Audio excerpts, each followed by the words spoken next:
Hey guys, and welcome back to Cooking with a Twist.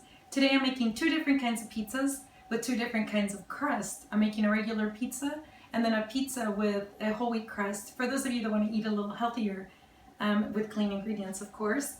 So the first pizza is going to be a chicken Pesto Alfredo pizza, and then the second one is a chicken Supreme Pizza with a stuffy crust that's going to be stuffed with cheese. So don't move and keep on watching. To my package of yeast, I'm going to add the sugar and a cup of water.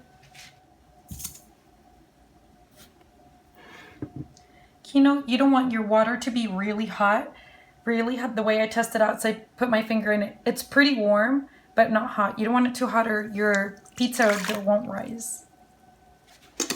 And I whisk this to mix everything.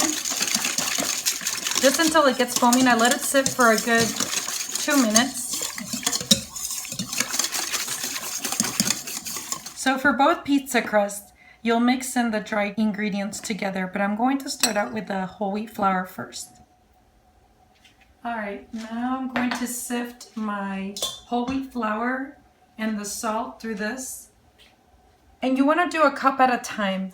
So I've got 3 cups of whole wheat flour, and you sift it one at a time and you start mixing just to make sure that it all mixes well. And you do the same with white all-purpose flour one as well. Throw in a little bit more. With the whole wheat flour one, I especially love to sift it because if you don't do this, it ends up turning kind of hard. So mixing my wet ingredients with the dry. Make sure you get all those clumps out. You could use your whisk as well.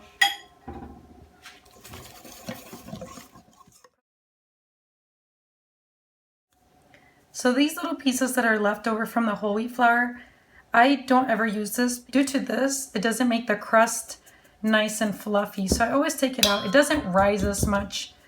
Also, with the whole wheat flour, it tends to dry out more than when you're using all-purpose flour. So I like to use sometimes a little bit more water, but not too much. You want to add a little bit and mix everything in. Now that my dough has formed, I'm going to add olive oil to this. I'm using an extra virgin olive oil. And I do this so that the dough doesn't form a thick crust while it's rising. You want it to be nice and moist. I'm going to let this rise for about 2 hours. If you could do it overnight, that's even better. Make sure that it's covered though, and in a dark and warm spot like your oven or microwave. Just make sure it's not on. Alright guys, so I've let my dough rise for a little over 2 hours. Now they're ready to start baking. And actually I want to talk to you a little bit about the pans that I use. What makes it, I guess, a little special. So I use pans that have holes in it, pizza pans have holes, because it creates a crispier crust and then the center is just slightly chewy. If you decide that you don't want to use one with holes, you could use one that's flat and it creates a really soft, kind of almost like really bready type of pizza crust. So it's up to you whichever one you want to use. And I use cornmeal down at the bottom because I like that kind of like pizza parlor or pizza shop crust at the bottom. So that's the reason I use it. Once again, you don't have to use it if you don't like. Here's my dough. I don't really use a rolling pin for this. I just kind of flatten it out with my hands. I used to use it before, but it really doesn't make a difference. This is actually a lot easier. So this one's a whole wheat pizza crust, and I've got just like the regular all-purpose flour on this side. I'm going to start spreading it out, make sure it's all even. I'm using about a 16-inch pan. So you start spreading it out. You want it to be all even. And then I'll show you how I'm going to stuff the crust on this one. For the stuffed crust, you could use mozzarella sticks.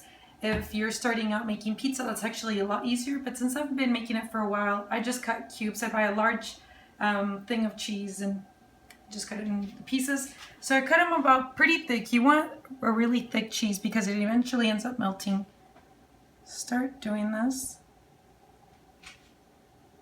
Start wrapping the pizza crust, the dough, around this. And you do that for the entire edge. And the last piece. So you're gonna eat a pizza like this. And now that this is done, we're going to top it with I made a homemade pizza sauce. So if you want to see how I made that, check out my next video on that, or you could just use a store-bought sauce if you don't want to make it. But the homemade sauce is just so much better. My whole wheat pizza, I'm not gonna make this one a stuffy crust. So all I'm doing is just making a crust so that my sauce doesn't fall out. So all I do is just kind of push the pizza in. I made a homemade pizza sauce. So that's actually what I'm going to be adding to my stuffed crust. I decided I'm going to make that. And you don't need so much, as long as it has just enough, because if not, you'll end up having such a watery pizza if you add too much sauce. So you just want to make sure that all the edges are covered with tomato, but don't overflow it. So this is actually more than enough. And it's ready to have cheese and all your favorite toppings added onto that. So that is that for that red one. For my whole wheat one, I'm going to add Alfredo sauce. So I've got my oven preheated on high. So I guess for your oven it could be 375 to 400 degrees before I get all of this started.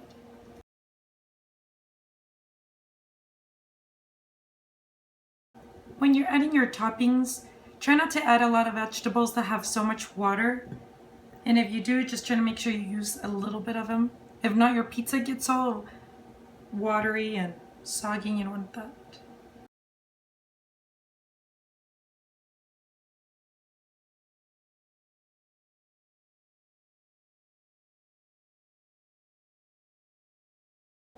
Sounds good to go. Now on this one, we're going to add a little pesto sauce.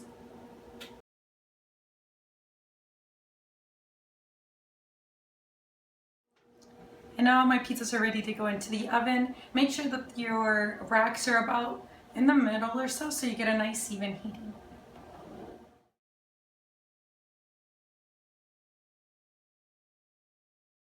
And our pizzas are now out of the oven, so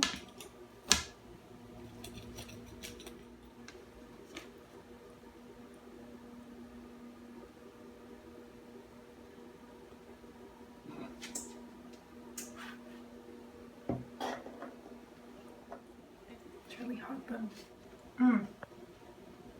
It's really good, guys. I know you're really gonna love it. This is a recipe that I make all the time, and it never fails to come out just perfectly crunchy, yet soft at the same time. So thank you, and I'll see you soon in the next recipe.